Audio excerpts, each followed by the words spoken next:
এই মুহররম মাসের 10 তারিখের আশুরার সিয়ামের মূল কারণ হচ্ছে ফিরআউনের ডুবে যাওয়া এবং মুসা আলাইহিস সালাতু ওয়াস সালামের মুক্তি পাওয়া।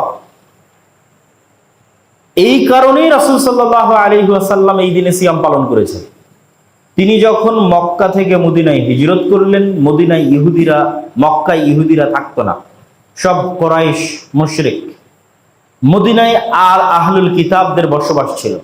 ইহুদিদেরকে তিনি যখন দেখলেন তারা আশুরার দিন সিয়াম পালন করছে, ইহুদিরা আজকে এই দিনকে তাদের ভাষায় বলে ইয়ম কিপ্পুর। গুগলে যদি কেউ গিয়ে সার্চ দেয় যে ইয়ম কিপ্পুর, তাহলে ওটা ওই দিন যেই দিন আশুরার দিন। তো রাসূল সাল্লাল্লাহু আলাইহি ওয়াসাল্লাম তাদের জিজ্ঞেস করলেন, তোমরা এই দিনে কিসের সিয়াম পালন করছো? তো এই দিনে আল্লাহ সুবহানাহু ওয়া তাআলা মুসা আলাইহিস সালাতু ওয়াস সালামকে মুক্তি দিয়েছিলেন ফিরআউনের কবল থেকে। তার শুকরিয়া স্বরূপ মুসা আলাইহিস সালাম সিয়াম পালন করতেন, তাই আমরা পালন করি। তো উত্তরে মুহাম্মদ সাল্লাল্লাহু আলাইহি ওয়াসাল্লাম বললেন, আমি তো এই শুকরিয়া আদায়ের আরো বেশি হকদার, আমার আরো বেশি দায়িত্ব এই দিনের শুকরিয়া আদায় করা, এইজন্য আমিও সিয়াম পালন করব। কিন্তু তাকদীরের লিখনী অনুযায়ী, ভাগ্যক্রমে রাসূল সাল্লাল্লাহু আলাইহি ওয়াসাল্লামের মৃত্যুর বহু পরে ওই দিনে রাসূল সাল্লাল্লাহু আলাইহি ওয়াসাল্লামের নাতি হুসাইন রাদিয়াল্লাহু তাআলা আনহু শহীদ হন। রাসূল সাল্লাল্লাহু আলাইহি ওয়াসাল্লামের মৃত্যুর মাধ্যমে ওহী বন্ধ হয়ে গেছে। তার মানে আল্লাহর নবীর মৃত্যুর পরের কোনো ঘটনাই শরীয়তের অন্তর্ভুক্ত হওয়ার সুযোগ নাই। তাহলে যেই ঘটনা আল্লাহর নবীর মৃত্যুর পরে সংঘটিত হয়েছে বহুদিন পরে, সেটা কোশ্চিনকালেও শরীয়তের অন্তর্ভুক্ত হতে পারে না। রাসূল সাল্লাল্লাহু আলাইহি ওয়াসাল্লাম এই দিনকে শরীয়তের অন্তর্ভুক্ত করেছেন মুসা আলাইহিস সালাতু ওয়াস সালামের মুক্তির কারণে। এবং আমাদের এটা মনে রাখতে হবে যে পৃথিবীর যে 3টি আসমানি ধর্ম আছে, এই 3টি আসমানি ধর্মের মধ্যে অনেক সিমিলারিটিজ আছে, এবং এই 3টি আসমানি কিতাবের মধ্যে অনেক সিমিলারিটিজ আছে। হয়তো বিস্তারিত তাফসিল বা ব্যাখ্যায়, সূক্ষ্ম বর্ণনায় কম বেশি হতে পারে, কিন্তু মূল সারমর্ম অনেক মিলবে। যেমন নবীদের নাম মিলবে, তাওরাতে নবীদের যে নাম আছে, ইনজিলে নবীদের যে নাম আছে, কোরআনে হুবহু নবীদের ওই নামই আছে। হয়তো হিব্রু, ইংরেজি এবং আরবির উচ্চারণের পার্থক্য আছে। আমরা হয়তো বলছি ইব্রাহিম, তারা হয়তো বলছে আব্রাহাম। আমরা বলছি দাউদ, তারা বলছে ডেভিড। আমরা বলছি ইউসুফ, তারা বলছে জোসেফ। আমরা বলছি ইসহাক, তারা বলছে আইজাক। আমরা বলছি ইয়াকুব, তারা বলছে জ্যাকব। এইরকম কিছু উচ্চারণগত পার্থক্য থাকতে পারে। মুসা, মোজেস, ঈসা, জেসাস, কিন্তু নাম এক, ব্যক্তি এক, এমনকি ঘটনার সারমর্ম এক। হয়তো ঘটনার বিস্তারিত বিবরণে পার্থক্য থাকতে পারে। নূহ আলাইহিস সালামের মহাপ্লাবনের বর্ণনা তাওরাতেও আছে, ইনজিলেও আছে, কোরআনেও আছে, বিস্তারিত বিবরণে পার্থক্য থাকতে পারে। আল্লাহ সুবহানাহু ওয়া তাআলা মানুষকে যে আদম এবং হাওয়া থেকে সৃষ্টি করেছেন, এই বর্ণনা তাওরাতেও আছে, ইনজিলেও আছে, কোরআনেও আছে, বিস্তারিত বর্ণনায় পার্থক্য থাকতে পারে, নামের উচ্চারণে পার্থক্য থাকতে পারে। হাওয়াকে তারা ইভ বলছে, উচ্চারণে পার্থক্য থাকতে পারে। ফিরআউনকে যে আল্লাহ সুবহানাহু ওয়া তাআলা ডুবিয়ে দিয়েছিলেন, এই বর্ণনা তাওরাত, ইনজিল সহ প্রত্যেক কিতাবে আছে, কোরআনেও আছে, বিস্তারিত বর্ণনায় পার্থক্য থাকতে পারে। এমনকি আজকের বিশ্বে যে 3টা আসমানি দিন আছে, তার মধ্যে মুসলমানেরা যেমন একেশ্বরবাদীতে বিশ্বাস করে, ইহুদিরাও তেমন একেশ্বরবাদীতে বিশ্বাস করে। তারাও অদৃশ্য এক আল্লাহ সুবহানাহু ওয়া তাআলার ইবাদত করে, মূর্তি তৈরি করে না। কিন্তু তারা পথভ্রষ্ট কেন? হিংসা এবং অহংকারের কারণে। আর এই জন্য আল্লাহ সুবহানাহু ওয়া তাআলা তাদেরকে অভিশপ্ত বলেছে। তথা ইবলিসের যা স্বভাব, ইহুদিদের তাই স্বভাব। ইবলিস যেমন সত্য জানতো, জানার পরও মানে না। ইহুদিরা তেমন সত্য জানে, জানার পরও স্বীকার করে না, স্বীকৃতি দেয় না। এই জন্য আল্লাহ সুবহানাহু ওয়া তাআলা খ্রিস্টানদেরকে বলেছেন তারা পথভ্রষ্ট, কেন? তারা সত্য জানেই না। এই জন্য গত 1400 বছরে যত মানুষ মুসলমান হয়েছে, তার 80% মানুষ খ্রিস্টান। ভবিষ্যতে আরো যত মানুষ মুসলমান হবে, খ্রিস্টান থেকে মুসলমান হবে। আর ইহুদিদের সংখ্যা সবসময় কম থাকে, কেন? এরা ইবলিসের মতো অহংকারের কারণে সত্যটা গ্রহণ করতে পারে না। তাদের অহংকার হচ্ছে তারা ইসাক, ইয়াকুবের সন্তান, ইব্রাহিমের সন্তান। তারা চোজেন বাই দ্য গড, আল্লাহ সুবহানাহু ওয়া তাআলা কর্তৃক বাছাইকৃত, তারা আল্লাহর পুত্র। নাউজুবিল্লাহ। এই জন্য তারা সকল মানুষকে হত্যা করতে পারবে, সকল মানুষের স্ত্রী তাদের জন্য হালাল। নাউজুবিল্লাহ। তো এখন মুহাম্মদ সাল্লাল্লাহু আলাইহি ওয়াসাল্লাম তো মক্কা থেকে দাবি করতেছে, আমিও ইব্রাহিমের সন্তান। তুমি যে ইব্রাহিমের সন্তান হিসেবে গর্ববোধ করছো, অহংকার করছো, অহংকারে ফেটে পড়তেছো, আমি মুহাম্মদ ইব্রাহিমের সন্তান।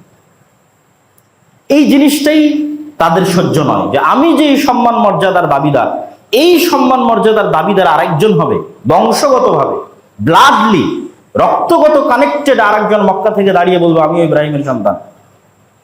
এই জন্য এই জিনিসটা তারা চেপে রাখতে চায়, যে আমরা যে মিল্লাতে ইব্রাহিমের অনুসারী, এটা চেপে রাখতে চায়।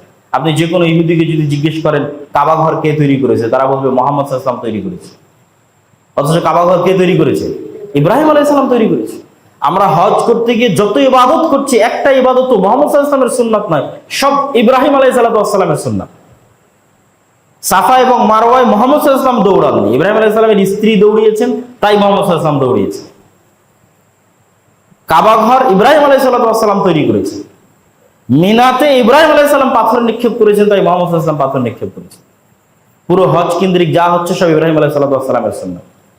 এই জন্য আমরা হচ্ছে মিল্লাতে ইব্রাহিমের প্রকৃত দাবিদার। সম্মানিত উপস্থিতি, তো আমরা যে বিষয়টা আলোচনা করছিলাম, যে এই জন্যই মুসা আলাইহিস সালাতু ওয়াস সালামের মুক্তিতে মুহাম্মদ সাল্লাল্লাহু আলাইহি ওয়াসাল্লাম নিজেকে দাবি করলেন যে আমি বেশি হকদার এই দিনে সিয়াম পালন করার এবং আল্লাহর শুকরিয়া আদায় করার। কিন্তু দুঃখজনক হলো সত্য কি, যে আমরা আমাদের একদল মানুষ সেই দিনে হুসাইন রাদিয়াল্লাহু তাআলা আনহুর মৃত্যুকে সামনে রেখে শোকের যে প্রদর্শন, এটা কোনো মতেই ইসলাম সমর্থন করতে পারে না। কেন? হোসেন রাদিয়াল্লাহু তাআলা আনহুর মৃত্যু অবশ্যই কষ্টদায়ক, কিন্তু হোসেন রাদিয়াল্লাহু তাআলা আনহুর পূর্বে তার পিতা আলী বিন আবি তালেবকেও মানুষ হত্যা করেছে রাদিয়াল্লাহু তাআলা। আলী বিন আবি তালেবের পূর্বে আলী বিন আবি তালেব রাদিয়াল্লাহু তাআলা আনহুর চেয়ে শ্রেষ্ঠ উসমান গনি রাদিয়াল্লাহু তাআলা আনহু, তাকে মানুষ হত্যা করেছে।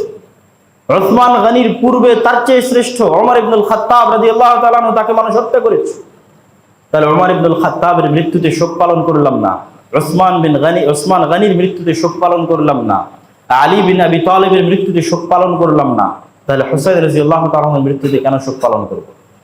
এটা হচ্ছে মাত্রাতিরিক্ত ভালোবাসা প্রদর্শন, এবং আলে বাইতকে এই ভালোবাসা প্রদর্শনের হাতিয়ার হিসেবে ব্যবহার করা হয়।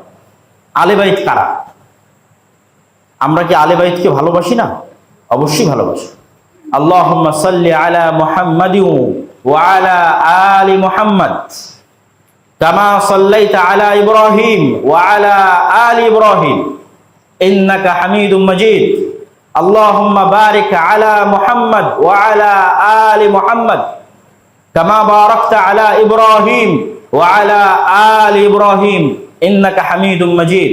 হে আল্লাহ, আপনি রহমত এবং বরকত নাজিল করুন আলে মুহাম্মদ, মুহাম্মদ সাল্লাল্লাহু আলাইহি ওয়াসাল্লামের পরিবারের উপর, যেমন রহমত এবং বরকত আপনি নাজিল করেছেন ইব্রাহিম আলাইহিস সালাতু ওয়াস সালামের পরিবারের উপর।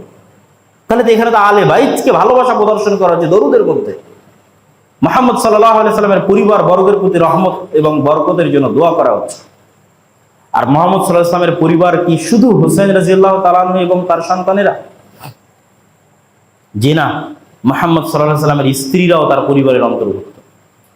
আয়েশা রাদিয়াল্লাহু তাআলা আনহা তার পরিবারের অন্তর্ভুক্ত। তাহলে আয়েশা রাদিয়াল্লাহু তাআলা আনহাকে গালি দিয়ে কিভাবে আপনি আলে বাইতের ভালোবাসার দাবি করতে পারেন? এটা অসম্ভব, এটা মিথ্যা দাবি। আপনি আলে বাইতকে টার্ম কার্ড হিসেবে ব্যবহার করলেন, ব্যবহার করে শুধু হুসাইন রাদিয়াল্লাহু তাআলা আনহুর পরবর্তী সন্তানদের প্রতি ভালোবাসা প্রদর্শন করছেন, আর আমাকে আলে বাইতের শত্রু বানিয়ে দিলেন। কিন্তু আপনি যে আয়েশা রাদিয়াল্লাহু তাআলা আনহাকে গালি দিচ্ছেন, তো আয়েশা রাদিয়াল্লাহু তাআলা আনহা যে আল্লাহর নবীর স্ত্রী, তিনিও তো আলে বাইত। রাসূল সাল্লাল্লাহু আলাইহি ওয়াসাল্লামের চাচা আব্বাস ইবনে আব্দুল মুত্তালিব, তার সন্তান আব্দুল্লাহ বিন আব্বাস, তারা আলুল বাইত। রাসূল সাল্লাল্লাহু আলাইহি ওয়াসাল্লামের চাচা আবু তালেবের ছেলে আলী ইবনে আবি তালেবের আপন ভাই জাফর ইবনে আবি তালেব, যিনি মুতার যুদ্ধে শহীদ হয়েছেন। পরপর তিনজন যারা মুতার যুদ্ধে যাদেরকে আল্লাহর নবী সেনাপতির দায়িত্ব দিয়েছিলেন এবং শহীদ হয়েছিলেন, তাদের মধ্যে একজন জাফর ইবনে আবি তালেব, যিনি আলী ইবনে আবি তালেবের আপন ভাই, রাসূল সাল্লাল্লাহু আলাইহি ওয়াসাল্লামের চাচা আবু তালেবের সন্তান। তার পরবর্তী সন্তানেরা কি আলুল বাইত নয়? তারাও আলুল বাইত। আপনি শুধু রাসূল সাল্লাল্লাহু আলাইহি ওয়াসাল্লামের একজন কন্যা ফাতেমা রাদিয়াল্লাহু তাআলা আনহার সন্তানদের ভালোবাসলেন, উসমান রাদিয়াল্লাহু তাআলা আনহুর প্রতি বিদ্বেষ পোষণ করলেন, ক্ষোভ ঝাড়লেন। তো উসমান রাদিয়াল্লাহু তাআলা আনহু কি আল্লাহর নবীর কন্যাদেরকে বিবাহ করেনি? শুধু কি আলী রাদিয়াল্লাহু তাআলা আনহু আল্লাহর নবীর কন্যাকে বিবাহ করেছিলেন? আল্লাহর নবীর কি শুধু একটি কন্যা ছিল ফাতেমা রাদিয়াল্লাহু তাআলা আনহা? তাহলে ফাতেমা রাদিয়াল্লাহু তাআলা আনহা যদি আমার ভালোবাসার পাত্র হয়, ফাতেমা রাদিয়াল্লাহু তাআলা আনহার স্বামী আলী ইবনে আবি তালেব যদি আমার ভালোবাসার পাত্র হয়, তাহলে রাসূল সাল্লাল্লাহু আলাইহি ওয়াসাল্লামের আর দুই কন্যা রুকাইয়া এবং উম্মে কুলসুমকে বিবাহ করার পরেও উসমান কেন আমার বিদ্বেষের পাত্র রাদিয়াল্লাহু তাআলা আনহু? সম্মানিত উপস্থিতি, এই জন্য আলুল বাইতকে ভালোবাসার দাবি করতে হলে প্রকৃত এবং সত্যিকার ভাবে সেই ভালোবাসাটা প্রদর্শন করতে হবে সবার জন্য সমানভাবে। শুধু পলিটিক্যাল এবং রাজনৈতিক কারণে আলুল বাইতকে টার্ম কার্ড হিসেবে ব্যবহার করে শুধুই মাত্র হোসাইন রাদিয়াল্লাহু তাআলা আনহুর পরবর্তী সন্তানদের প্রতি ভালোবাসা প্রদর্শন করো তো আয়েশা রাদিয়াল্লাহু তাআলা আনহার প্রতি বিদ্বেষ, ওসমান রাদিয়াল্লাহু তাআলা আনহুর প্রতি বিদ্বেষ, তারাও তো আলুল বাইত। সম্মানিত উপস্থিতি, আসলে হোসাইন রাদিয়াল্লাহু তাআলা আনহুর প্রতি এই মাত্রাতিরিক্ত ভালোবাসা এবং তার সন্তানদের প্রতি এটি হোসাইন রাদিয়াল্লাহু তাআলা আনহুর কারণে নয়। এর সবচেয়ে বড় কারণ হচ্ছে ওমর রাদিয়াল্লাহু তাআলা আনহুর খেলাফত শাসন আমলে পারস্য সাম্রাজ্য ধ্বংস হয়ে গেছিল। আর এই সাম্রাজ্য ধ্বংস হয়েছিল সবচেয়ে বড় যে যুদ্ধে, সেই যুদ্ধটি হচ্ছে কাদেসিয়ার যুদ্ধ, যা ওমর রাদিয়াল্লাহু তাআলা আনহুর খেলাফত আমলে সংঘটিত হয়েছিল। যেই যুদ্ধে প্রধান সেনাপতি ছিলেন সাদ ইবনে আবি ওয়াক্কাস এবং পারস্যদের পক্ষ থেকে প্রধান সেনাপতি ছিল মহাবীর রুস্তম। তো ইসলাম আর পৃথিবীর যেখানেই প্রবেশ করেছে সেখানকার মানুষেরা দিল ও জান থেকে, মন একদম অন্তরের ভিতর থেকে ইসলামকে কবুল করেছে। এত ভিতর থেকে ইসলামকে কবুল করেছে যে তারা ইসলামের ভাষাটাও গ্রহণ করে নিয়েছে। মক্কা থেকে তেহরানের দূরত্ব যত, মক্কা থেকে কর্ডোভা এবং গ্রানাডার দূরত্ব তার চেয়ে অনেক বেশি। কিন্তু স্পেনে যখন ইসলাম প্রবেশ করেছে, স্পেনের মানুষ তাদের ভাষা, তাদের সংস্কৃতি বাদ দিয়ে ইসলামের ভাষা এবং ইসলামের সংস্কৃতি গ্রহণ করে নিয়েছে।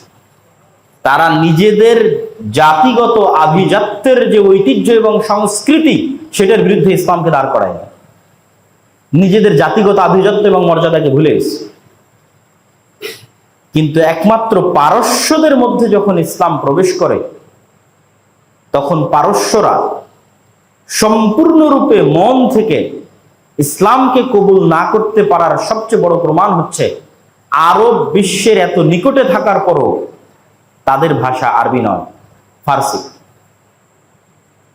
এবং তারা এখনো নিজেদের ইতিহাস এবং ঐতিহ্যকে ওই ইসলাম আসার পূর্বের যে পারস্য সাম্রাজ্যের ইতিহাস এবং ঐতিহ্য ছিল ওইটার সাথে কানেক্ট করে। আমি উদাহরণ দিলে আপনাদের জন্য বুঝতে সুবিধা হবে যে আমরা বাঙালি বাংলাদেশি, অসংখ্য বাঙালি বাংলাদেশিকে পাবেন যারা ইসলামের বিপরীতে স্বাভাবিক বাঙালি সমাজের যে ইতিহাস ঐতিহ্যগুলো ছিল সেগুলোকে ইসলামের বিপরীতে দাঁড় করিয়ে দেয়। যেমন পহেলা বৈশাখ, কথার কথা যে হতে পারে যে পহেলা বৈশাখে বা বাঙালিদের এরকম কিছু পার্বণ ছিল, কিছু এরকম আনন্দ উৎসবের দিন ছিল বাঙালিদের ইতিহাস এবং ঐতিহ্যের মধ্যে। তা আপনি বাঙালিদের সেপারেট ভিন্ন ইতিহাস ঐতিহ্যকে নিয়ে যখন গর্ববোধ করবেন এবং সেটাকে ইসলামের বিপরীতে দাঁড় করিয়ে দিবেন, এটা শুধু আজ বাংলাদেশে হচ্ছে, ইরানে হচ্ছে তা না, এটা এখন আরব কান্ট্রিগুলোতেও হচ্ছে। সৌদি আরবেও এমন কিছু সেকুলার মানুষের জন্ম হয়েছে, এটা তুরস্কেও ঘটেছিল। এমন কিছু সেকুলার মানুষের জন্ম হয়েছে যারা ইসলামের আদর্শ এবং সংস্কৃতির বিপরীতে গিয়ে ওই জাহেলি যুগের যে আরব সংস্কৃতিগুলো ছিল, আমরা আরব, ওইটা আমাদের সংস্কৃতি, ওইটাকে নিয়ে এসে ইসলামের বিপরীতে দাঁড় করিয়ে দিচ্ছে। আসসালামু আলাইকুম কেন বলতে হবে? এটা তো মোহাম্মদ সাল্লাল্লাহু আলাইহি ওয়াসাল্লামের নিয়ে আসা ভাষা। আমাদের আরবদের সংস্কৃতি ছিল হাজার হাজার বছরের, যে আমরা সাবাহ আল খায়ের, সাবাহ আল নূর বলবো। তো কোন আরবদের সংস্কৃতি? ইসলাম আসার পূর্বেও তো আরবরা ছিল, তাদের সংস্কৃতি। ঘটনা তুরস্কেও ঘটেছিল ইসলামের খেলাফত ধ্বংস করার জন্য, যে একদল উচ্চ শিক্ষিত তুরস্কের নাগরিক যারা ফরাসি দার্শনিকদের দর্শন কর্তৃক প্রভাবিত হয়ে যে আমাদের তুর্কের যে ইতিহাস এবং ঐতিহ্য আছে, রোমানদের যে ইতিহাস এবং ঐতিহ্য আছে, আমরা কেন আরবি ভাষা ব্যবহার করব, কেন তুরস্কের ভাষা ব্যবহার হবে না তুরস্কে? এভাবে কিন্তু ইসলামী খেলাফতের পতন হয়। তো এই জিনিসটা অস্বাভাবিক কিছু নয় যে আমি এটা শুধু পারস্যদের উপর চাপিয়ে দিচ্ছি, ইরানের উপর চাপিয়ে দিচ্ছি, এরকম না। এটা অস্বাভাবিক কিছু নয়, হতেই পারে, কিন্তু এইটা কখনোই প্রমাণ বহন করে না যে আপনি পরিপূর্ণ ইসলামে প্রবেশ করেছেন। উদখুলু ফিস সিলমি কাফা, আপনাকে পরিপূর্ণরূপে অন্তরের অন্তরস্থল থেকে পরিপূর্ণরূপে ইসলামে প্রবেশ করতে হবে। তো ওই পারস্যদের যে পরাজয়, এই পরাজয় এবং সাম্রাজ্যের ধূলিসাৎ এটা সংঘটিত হয়েছিল ওমর রাদিয়াল্লাহু তাআলা আনহুর শাসনামলে। এই জন্য তাদের সবচেয়ে বড় শত্রু হচ্ছে ওমর ইবনুল খাত্তাব রাদিয়াল্লাহু তাআলা আনহু। তারা অন্তরে লালন করে, ওমর রাদিয়াল্লাহু তাআলা আনহুকে একজন শত্রু হিসেবে লালন করে। আপনি সাদ ইবনে আবি ওয়াক্কাসের নামে কোনো বিমানবন্দর, এয়ারপোর্ট না পেলেও অবশ্যই মহাবীর রুস্তমের নামে অনেক কিছু পাবেন। কিন্তু সাদ ইবনে আবি ওয়াক্কাস ছিলেন ইসলামের পক্ষের প্রধান সেনাপতি, আর পারস্যের পক্ষের প্রধান সেনাপতি ছিল রুস্তম। যে যুদ্ধে তারা পরাজিত হয়, কাদিসিয়ার যুদ্ধে তাদের পরাজয় ঘটে। আর স্পেসিফিক্যালি হুসাইন রাদিয়াল্লাহু তাআলা আনহুকে ভালোবাসার পিছনে কারণ হচ্ছে পারস্যের ওই যুদ্ধে বিজয়ের পর, কেননা দাস এবং দাসীর যে প্রথা, এই প্রথাটা যুদ্ধের সাথেই সম্পৃক্ত। ইসলামে কোনো স্বাধীন মানুষকে স্বাভাবিকভাবে দাস দাসীতে পরিণত করা হারাম, এবং অতীত থেকে চলে আসা দাস দাসীকে বিভিন্ন গুনাহের কাফফারার মাধ্যমে, মুক্তি দেওয়ার মাধ্যমে ইসলাম দাস দাসী প্রথাকে কমানোর চেষ্টা করেছে। কিন্তু একমাত্র একটি সূরাত দাস দাসীর বাকি আছে, সেটা হচ্ছে যুদ্ধ অবস্থায়। যখনই কোনো দারুল কুফরের সাথে দারুল ইসলামের যুদ্ধ হবে, তখন যুদ্ধের মাঠে যারা বন্দী হবে তাদের বিষয়ে সিদ্ধান্ত নেওয়ার স্বাধীনতা ইসলামী রাষ্ট্রের থাকবে। চাইলে তাদেরকে মুক্ত করে দিতে পারে, চাইলে তাদেরকে দাস এবং দাসীতে পরিণত করতে পারে, যুদ্ধের ক্ষেত্রে যারা বন্দী হবে। তো এই যুদ্ধক্ষেত্রে বিজয়ের পর পারস্যের রাজার কন্যাও বন্দিনী হিসেবে ইসলামী খেলাফতে আসে, এবং ওমর রাদিয়াল্লাহু তাআলা আনহু নিজ সিদ্ধান্ত বলে সেই কন্যাকে হুসাইন রাদিয়াল্লাহু তাআলা আনহুর নিকটে পাঠিয়ে দেন, এবং পরবর্তীতে হুসাইন রাদিয়াল্লাহু তাআলা আনহুর সাথে পারস্যের সেই কন্যার বিবাহ হয়। তার সম্মানের কারণেই, পারস্যের রাজকন্যার সম্মানের কারণেই ওমর রাদিয়াল্লাহু তাআলা আনহু হুসাইন রাদিয়াল্লাহু তাআলা আনহুকে চয়ন করেন তার সম্মান রক্ষার জন্য। ফলত তারা একটা কানেকশন পেয়ে গেল যে আমাদের যেই রাজা বা এই যে রাজত্বের পতন হলো, সেই রাজত্বের কন্যা মুহাম্মদ সাল্লাল্লাহু আলাইহি ওয়াসাল্লামের নাতির স্ত্রী। কোন নাতি? হুসাইন রাদিয়াল্লাহু তাআলা। অতএব এটাকেই পলিটিক্যাল এবং এটাকেই মেন্টালি, সাইকোলজিক্যালি কিভাবে এটার প্রচার করা যায় এবং এটার প্রচারের উপর ভিত্তি করে আর বাকিদেরকে দুশমন এবং শত্রু বানানো যায়, এই যে এক আকীদার এক ভয়ঙ্কর খেলা, সেটা শুরু হয়। এবং এই ভয়ঙ্কর খেলাটার শুরু হয় আলী রাদিয়াল্লাহু তাআলা আনহুর জীবদ্দশাতে। উসমান রাদিয়াল্লাহু তাআলা আনহুর মৃত্যুর মাধ্যমে ইসলামে ফিতনার দরজা উন্মুক্ত হয়। উসমান রাদিয়াল্লাহু তাআলা আনহুকে কোরআন পাঠরত অবস্থায় হত্যা করা হয়, এবং তার মৃত্যুর পরে এই ফিতনার দরজা উন্মুক্ত হয়। একদল মানুষ খারিজি হয়ে যায়, একদল মানুষ শিয়া হয়ে যায়, রাফিজি হয়ে যায়। আর এই দুশমনিটা অব্যাহত থাকে মুআবিয়া রাদিয়াল্লাহু তাআলা আনহু এবং তার পরবর্তী বংশধরের বিরুদ্ধে। কি জন্য? মুআবিয়া রাদিয়াল্লাহু তাআলা আনহু ওমর রাদিয়াল্লাহু তাআলা আনহুর শাসন আমল থেকেই সিরিয়ার গভর্নর, উসমান রাদিয়াল্লাহু তাআলা আনহুর শাসন আমলেও গভর্নর, আলী রাদিয়াল্লাহু তাআলা আনহুর শাসন আমলেও গভর্নর। ফলত সিরিয়ার মানুষের একটা ভালোবাসা মুআবিয়া রাদিয়াল্লাহু তাআলা আনহুর প্রতি সেই কালেও ছিল, আজও আছে। তাদের এই ভালোবাসাটা আবার অনেক সময় মাত্রাতিরিক্ত হয়ে যায়। তারা তখন আবার এই ভালোবাসার কারণে আলী রাদিয়াল্লাহু তাআলা আনহু এবং তাদের পরবর্তী বংশধরকে শত্রু মনে করে। এই গ্রুপকে বলা হয় নাসিবী। আর যারা আবার আলী রাদিয়াল্লাহু তাআলা আনহু এবং তার সন্তানদের ভালোবাসার কারণে মুআবিয়া রাদিয়াল্লাহু তাআলা আনহু এবং তার পরবর্তী বংশধরদেরকে শত্রু মনে করে, তাদেরকে বলা হয় শিয়া বা রাফিজি। আহলুস সুন্নাত ওয়াল জামাতের কোনোটাই হওয়া উচিত নয়। কেননা আলী রাদিয়াল্লাহু তাআলা আনহু নিজেও সাহাবী, মুআবিয়া রাদিয়াল্লাহু তাআলা আনহু নিজেও সাহাবী, এবং মুআবিয়া রাদিয়াল্লাহু তাআলা আনহু আরেক সাহাবীর সন্তান মুআবিয়া ইবনে আবি সুফিয়ান, আবু সুফিয়ান রাদিয়াল্লাহু তাআলা আনহু সাহাবী, তার সন্তান, এবং তারাও কুরাইশ বংশের অন্তর্ভুক্ত।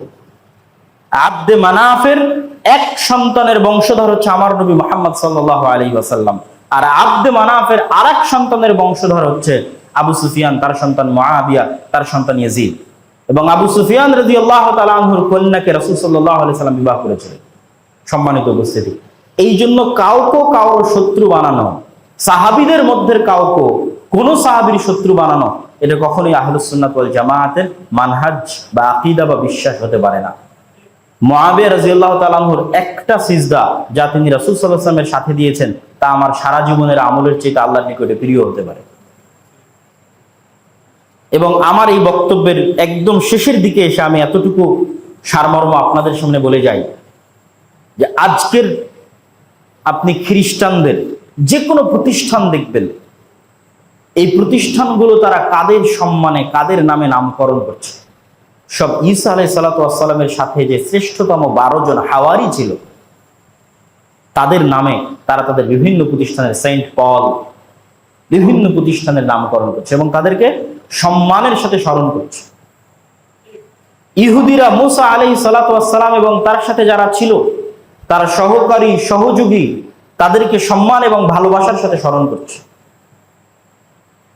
আর আমরা যদি মুসলমান হিসেবে তাদেরকেই পৃথিবীর সবচেয়ে খারাপ বানিয়ে দিই, পৃথিবীর সবচেয়ে নিকৃষ্ট জঘন্য বানিয়ে দিই, যারা রাসূল সাল্লাল্লাহু আলাইহি ওয়াসাল্লামের সাথে সকাল সন্ধ্যা উঠা বসা করতেন, যারা রাসূল সাল্লাল্লাহু আলাইহি ওয়াসাল্লামের স্ত্রী ছিলেন, যারা রাসূল সাল্লাল্লাহু আলাইহি ওয়াসাল্লামের জামাই ছিলেন, যারা রাসূল সাল্লাল্লাহু আলাইহি ওয়াসাল্লামের শ্বশুর ছিলেন, যাদের সাথে থাকতেন, উঠতেন, বসতেন, খেতেন, বিছানায় শুইতেন, তাদেরকে আমরা বানিয়ে দিলাম পৃথিবীর সবচেয়ে নিকৃষ্ট মানুষ। তাহলে আমরা তো ইহুদি খ্রিস্টানদের চেয়ে তো খারাপ হয়ে গেলাম। ইহুদি খ্রিস্টানরা অন্তত তাদের নবীর সাথে যারা ছিল তাদের অন্তত সম্মানটা রক্ষা করেছে। আর যেখানে রাসূল সাল্লাল্লাহু আলাইহি ওয়াসাল্লাম যখনই কোনো হাদিস বলেন, পৃথিবীর যে কোনো হাদিস আপনি খুলে দেখবেন, যে কোনো ঘটনা রাসূল সাল্লাল্লাহু আলাইহি ওয়াসাল্লাম বর্ণনা করছে হাদিসের পাতায়, যে কোনো ঘটনা, তাহলে ওর সাথে দুইজনের নাম থাকবে। যেমন এমনি একটা ঘটনা যে আল্লাহ নবী ওখানে যাচ্ছেন, আল্লাহ নবী আজ এখানে আসলেন, আল্লাহ নবী আজ ওখানে খেতে গেলেন, আল্লাহ নবী আজ ওখানে বসলেন, তো তার সাথে আর দুইজনের নাম থাকবে, দাখালা মুহাম্মদ ও আবু বকর ও ওমর রাদিয়াল্লাহু তাআলা আনহু। আজ আমার বাড়িতে আল্লাহর নবী, আবু বকর এবং ওমর এসেছিলেন। যে কোনো হাদিসের পৃষ্ঠার পর পৃষ্ঠা আপনি পড়তে থাকবেন, তো রাসূল সাল্লাল্লাহু আলাইহি ওয়াসাল্লামের সাথে কখনোই এরকম পাবেন না যখন তারা দুইজন নাই। তথা রাসূল সাল্লাল্লাহু আলাইহি ওয়াসাল্লাম যখন মক্কা থেকে মদিনায় হিজরত করছেন, তখনও রাসূল সাল্লাল্লাহু আলাইহি ওয়াসাল্লামের একমাত্র সঙ্গী হচ্ছে আবু বকর রাদিয়াল্লাহু তাআলা আনহু। তাহলে সেই আবু বকর রাদিয়াল্লাহু তাআলা আনহু, সেই ওমর রাদিয়াল্লাহু তাআলা আনহুকে শত্রু বানিয়ে আমরা কখনোই এটা দাবি করতে পারি না যে আমরা সঠিক ইসলামের অনুসারী আছি, এটা অসম্ভব। তো আল্লাহ সুবহানাহু ওয়া তাআলা আমাদেরকে এই যে 4টি হারাম মাস, পুরো বক্তব্যের যদি আমি আপনাদের সামনে সারমর্ম পেশ করতে চাই, তাহলে আমরা যে মাসে অবস্থান করছি, যে মাস আসবে, তারপরের মাস, এই 4টি মাস, এই 3টি মাস হারাম, আর আলাদাভাবে রজব মাস হারাম। এই হারাম মাসগুলোর মধ্যে মর্যাদা এবং সম্মানের কারণে হারাম করা হয়েছে। মানুষ যেন মক্কায় হজ করতে যেতে পারে, এই কারণে হারাম করা হয়েছে। এর মধ্যে বড় বড় ইবাদত কি সংঘটিত হয়? হজ সংঘটিত হয়। এবং জিলহজ মাসের প্রথম 10 দিন পৃথিবীর শ্রেষ্ঠতম 10 দিন। তার মধ্যে বড় ইবাদত কি? আরাফার দিনের সিয়াম পালন করা, হজ পালন করা, কুরবানি দেওয়া, এগুলো হচ্ছে বড় ইবাদত। এবং এর অধিকাংশই হচ্ছে ইব্রাহিম আলাইহিস সালাতু ওয়াস সালামের সুন্নাত। আমরা মিল্লাতে ইব্রাহিমের দাবিদার হিসেবে সেটা পালন করি। এবং রাসূল সাল্লাল্লাহু আলাইহি ওয়াসাল্লাম এই 9 দিনে সিয়াম পালন করতেন এবং আরো বিভিন্ন ধরনের ইবাদত করতেন। আর তারপরের যে মাস মুহররম, সেটাতে আছে আশুরা, যেই 10 তারিখে আল্লাহ সুবহানাহু ওয়া তাআলা মুসা আলাইহিস সালাতু ওয়াস সালামকে নাজাত এবং মুক্তি দিয়েছিলেন, তার সন্তুষ্টি স্বরূপ ওই দিনও সিয়াম পালন করতে হবে। জিলহজ মাসের আরাফার দিন সিয়াম পালন করতে হবে এবং এই প্রথম 9 দিনের সিয়াম পালন করার চেষ্টা করতে হবে। আর এর সাথে সম্পৃক্ত যে ভ্রান্ত আকীদাগুলো আছে, আহলুল বাইতকে ভালোবাসতে হবে। আহলুল বাইত মানে আল্লাহর নবীর পরিবার, এবং এই ভালোবাসা যে আমরা প্রদর্শন করি তার প্রমাণ হচ্ছে দরুদ। দরুদে আমরা আল্লাহর নবী এবং তার পরিবারের উপর দোয়া করি। এবং এই পরিবার মানে তার স্ত্রী বাদ দিয়ে নয়, তার চাচারা বাদ দিয়ে নয়, তারপরে শুধু এক কন্যার সন্তানেরা নয়, বরং আরো যে রাসূল সাল্লাল্লাহু আলাইহি ওয়াসাল্লামের কন্যা ছিল তাদের সন্তানেরাও এই আহলুল বাইতের অন্তর্ভুক্ত হবে এবং তাদের জন্য ভালোবাসা রাখতে হবে। আর শুধু নির্দিষ্ট একজন কন্যার, একজন সন্তানের যে পলিটিক্যালি যেই এজেন্ডা বাস্তবায়ন করার জন্য অত্যাধিক ভালোবাসা প্রদর্শন করে আর বাকি মুসলমানদেরকে এটার শত্রু বানিয়ে দেওয়া, এটা কখনোই কাম্য নয়। আর রাসূল সাল্লাল্লাহু আলাইহি ওয়াসাল্লামের সকল সাহাবীর প্রতি ভালোবাসা রাখতে হবে। কারো প্রতি বিদ্বেষ এবং হিংসা এবং রাগ অন্তরে পোষণ করলে সে কখনোই প্রকৃত মুমিন হতে পারবে না। এই জন্য নাম দেওয়া হয়েছে আহলুস সুন্নাতি ওয়াল জামাআহ। জামা মানে জামাআতুস সাহাবা, যারা সুন্নাত বা হাদিসের অনুসরণ করে এবং রাসূল সাল্লাল্লাহু আলাইহি ওয়াসাল্লামের সাহাবীদের প্রতি ভালোবাসা রাখে, তারাই সঠিক পথের অনুসারী। যেমন ইহুদিরা তাদের নবী মুসা আলাইহিস সালাতু ওয়াস সালামের সঙ্গী সাথীদের প্রতি ভালোবাসা রাখে, খ্রিস্টানরা যেমন তাদের নবী ঈসা আলাইহিস সালাম এবং তার সঙ্গী সাথীদের প্রতি ভালোবাসা রাখে। প্রকৃত মুসলিম সেই যে মুহাম্মদ সাল্লাল্লাহু আলাইহি ওয়াসাল্লাম এবং তার সাথে 24 ঘন্টা সকাল সন্ধ্যা বসবাসকারী আবু বকর, ওমর, ওসমান, আলী রাদিয়াল্লাহু তাআলা আনহুম আজমাইন এবং মুআবিয়া, আবু সুফিয়ান রাদিয়াল্লাহু তাআলা আনহুম আজমাইন এবং তাদের বংশধর এবং আরো যারা সাহাবী আছে, তাদের সকলের প্রতি ভালোবাসা প্রদর্শন করে, তারাই প্রকৃত মুসলিম। আর এদের কারো প্রতি পলিটিক্যাল কারণে, পলিটিক্যাল কোনো এজেন্ডা বাস্তবায়ন করার কারণে বিদ্বেষ পোষণ করা কখনোই সঠিক আকীদা এবং সঠিক আমলের অংশ হতে পারে না, প্রকৃত মুসলিমের পরিচয়ের অংশ হতে পারে না। আল্লাহ সুবহানাহু ওয়া তাআলা আমাদেরকে আজকের আলোচনা থেকে সঠিকটা বুঝার, আমল করার এবং পালন করার তৌফিক দান করুক। আল্লাহুম্মা আমিন।